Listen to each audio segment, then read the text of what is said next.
Hello guys, and welcome back to yet another video from So That's Gaming. I am Laramus, and today we're going to take a look at some Raspberry Pis. Now, if you were ever interested in watching any of my older videos where I did some stuff on the At Games Legends Ultimate Arcade Cabinet, there's a handful of games out there on the arcade MAME platform that, well, for lack of a better term, are more demanding of what that cabinet can offer. And so I originally set out a plan to make a Raspberry Pi 4 to play some of those other games, thinking that it'd have a little more oomph. Well, it does, but just not enough. So what I have here is the Raspberry Pi 4. This is the, I think it's like the 8 gigabyte model. And so I installed RetroPie on this, and well, to my disappointment, the games that I hoped that would run better on this didn't. One of the two games was Killer Instinct, not the Nintendo 64 or even the Super Nintendo version, but the MAME version, and it didn't work quite as well as I would have hoped on this. So now with the release, which has been out for a while, the Raspberry Pi 5, claiming to be 2 to 3 times more powerful than the previous iteration, the Raspberry Pi 4, I wanted to create a video and see if that was the case. Now, before we start plugging these up, powering on, and seeing how they perform, I want to talk a little bit about this guy. Now, RetroPie is awesome, right?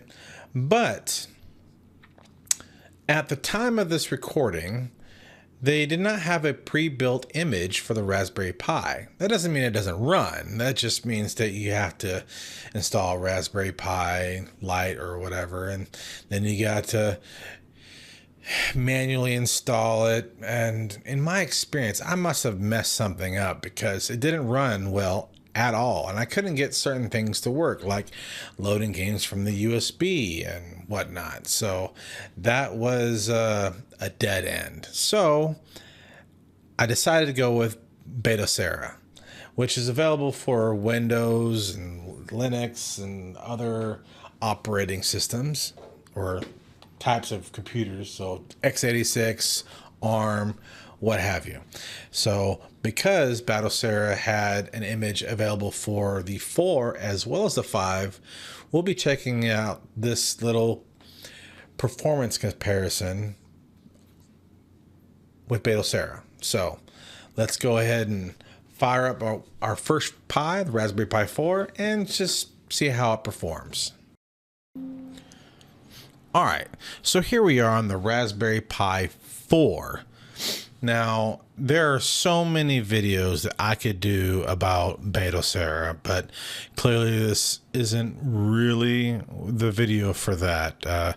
We're on a mission. So what's nice about Batocera is the fact that right within its own system settings, you can choose your overclock settings. This one right now is already on the highest speed overclock. Well, almost, but now it definitely recommend that you have a fan and a heatsink, which my Raspberry Pi 4 does have. It has all the little heat sinks and it has the one active fan. So well, we're not going to change this to anything else. We're just going to leave it at insane at 2.1 gigahertz.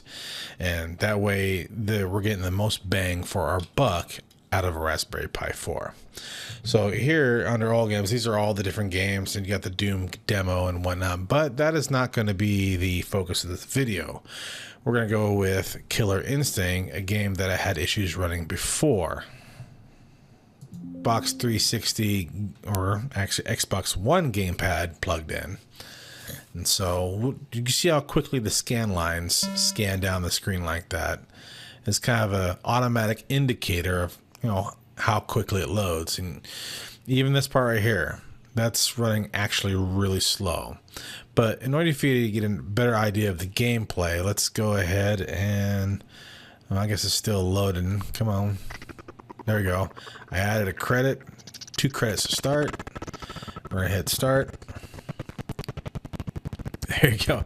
Now on both of these examples, the 4 and the Pi 4 and Pi 5, I'll be using the same characters. We'll use Cinder on both of these.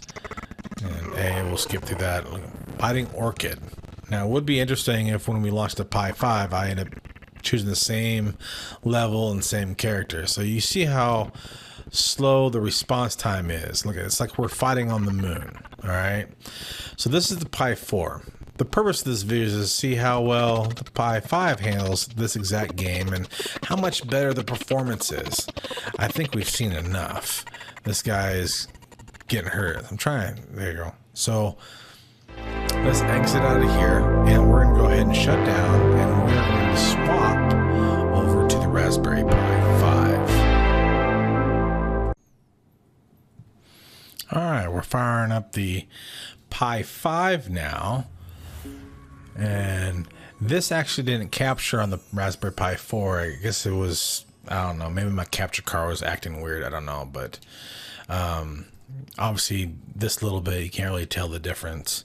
Now, my Pi 5 also has a heatsink and fan on it.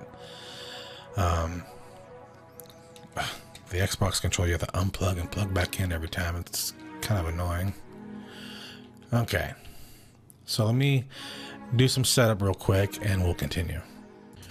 Alright, I had to update my scrubbings and everything. So let's go back and we'll just take a look at the interface here or the system settings on the Raspberry Pi 5, as well, the overclocking in particular.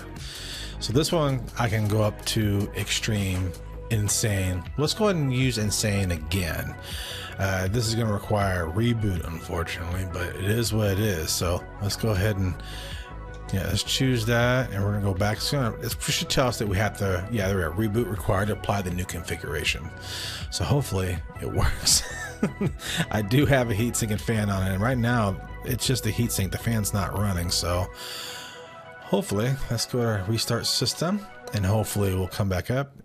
The nice thing about the Pi with Batocera, it does actually reboot pretty damn quick. So hopefully it's not going to make a liar out of me right here.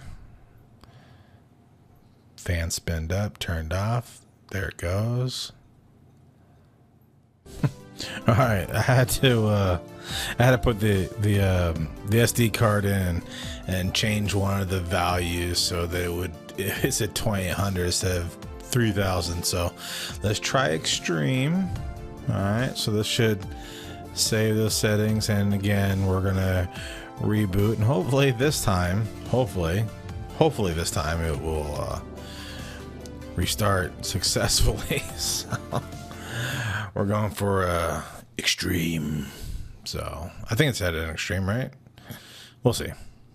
Okay, splash screen, little flicker, should have little animation tornado. Hey, there we go.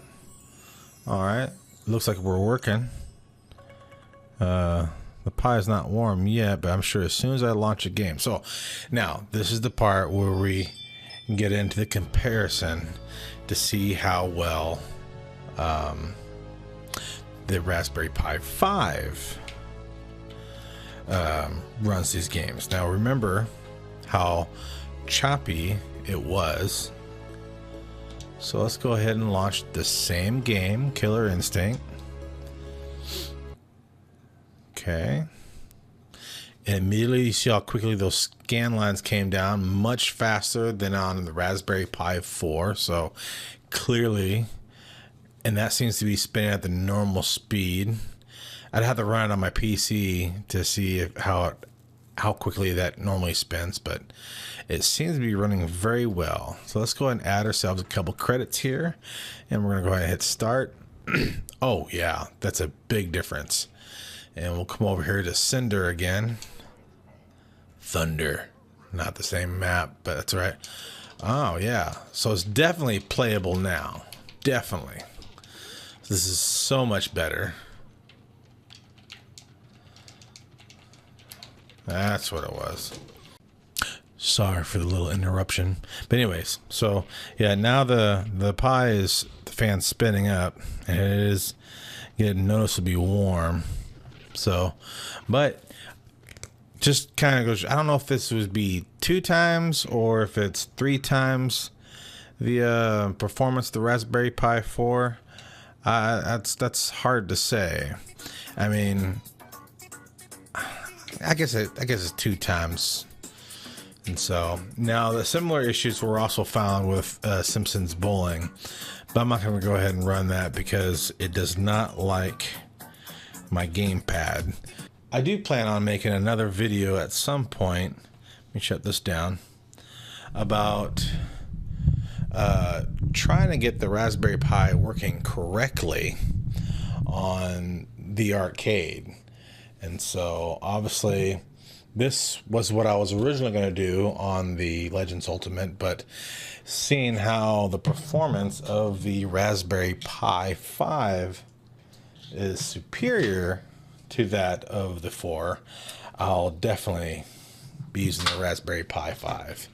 And so just a regular flash drive for the media, just a Walmart brand SD card. Now the heatsink and fan, in case you're curious, is not the actual Pi Foundation's official case or heatsink. I found this one. It's by was it S2 Pi? So not much. All on Amazon. So, but yeah. So as you can tell, I'll run these again side by side. Let's go take a look at those side by side. Okay, so here's a comparison. On the left is the Raspberry Pi 4. On the right is the Raspberry Pi 5. As you noticed that both of these videos went ahead, started right at the beginning of those scan lines as we launched the game. And so as you can tell, the Raspberry Pi is significant, or 5 is significantly further ahead. This is only 50 seconds of the original recorded footage from each of the videos. And you can see how much further you can get in the game and how quickly it responds. That in comparison to the Raspberry Pi 4. In fact, I don't think we officially get into gameplay on the Raspberry 4.